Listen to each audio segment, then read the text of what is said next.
Bienvenue sur SOS Arnaque Numérique, la chaîne d'information et de défense des victimes du numérique.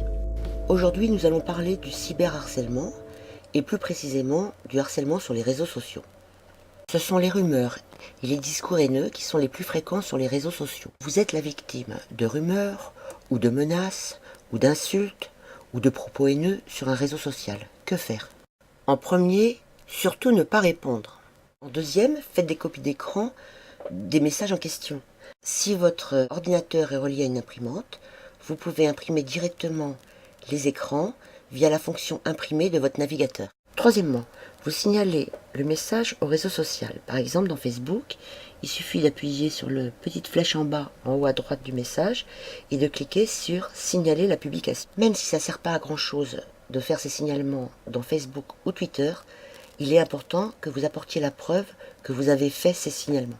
En effet, leur responsabilité est engagée si, en cas de plainte, vous faites la preuve que vous avez fait un signalement et que les réseaux sociaux n'ont pas retiré les messages en question. Ensuite, vous faites un signalement sur le site de la cyberpolice www.internet-signalement.gouv.fr. Malheureusement, si vous connaissez personnellement votre harceleur, votre signalement ne sera pas recevable sur ce site. Si vous êtes un enfant ou un adolescent harcelé, adressez-vous à NetÉcoute au 08 00 200 000.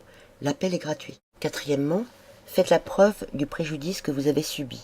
Par un certificat médical, si suite à ce harcèlement, vous souffrez de dépression, d'insomnie, vous êtes dans la capacité de travailler, ou, comme cela arrive fréquemment suite à des harcèlements sur les réseaux sociaux, vous êtes victime d'une agression physique, prenez des photos des dommages que vous avez subis, enregistrez les agressions verbales dont vous êtes victime, recueillez le plus de témoignages possible autour de vous, près de vos proches, près de vos amis, près de vos contacts Facebook, sur les menaces que vous recevez, les effets qu'elles ont sur vous. Et enfin, dans tous les cas, vous portez plainte auprès de la gendarmerie ou du commissariat les plus proches avec toutes les preuves que vous avez collectées. Le cyberharcèlement est un délit au regard de la loi française. L'article 222-33-2 du Code pénal dit que le fait de harceler une personne par des propos ou comportements répétés ayant pour l'objet ou pour effet une dégradation de ses conditions de vie, se traduisant par une altération de sa santé physique ou mentale, est puni. La sanction peut aller jusqu'à 45 000 € d'amende et 3 ans de prison si la victime du harcèlement est en état de vulnérabilité à cause de son âge, d'une grossesse, d'une maladie ou d'une infirmité. Il faut faire la preuve que le harceleur savait délibérément que son comportement porterait un préjudice à sa victime. Seuls vos proches ou une association tierce peut se constituer partie civile en votre nom pour demander des dommages et intérêts. Si la victime est un adulte, il faut s'adresser à l'association d'aide aux victimes de votre département. N'oubliez pas de porter plainte aussi contre le réseau social, d'autant plus que vous avez la preuve de l'inefficacité de votre signalement auprès de ce réseau. Armez-vous de patience, car la plupart de ces sites sont à l'étranger et c'est la législation de leur pays qui s'applique. Le cyberharceleur se croit anonyme derrière son écran. C'est une erreur.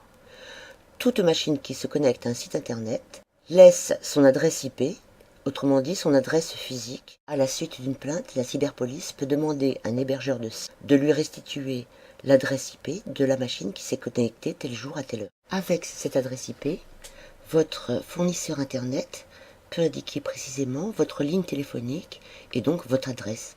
En attendant, n'hésitez pas à dénoncer partout sur internet le laxisme des réseaux sociaux et l'inefficacité de leurs mesures de signalement. La mauvaise publicité sur internet est le meilleur moyen de les faire bouger. Je suis ingénieur informatique et je me suis spécialisé dans la citoyenneté numérique, un domaine métier qui ne fait pas partie de l'industrie informatique, et pour cause, il ne rapporte rien et lui fait de l'ombre. À très bientôt.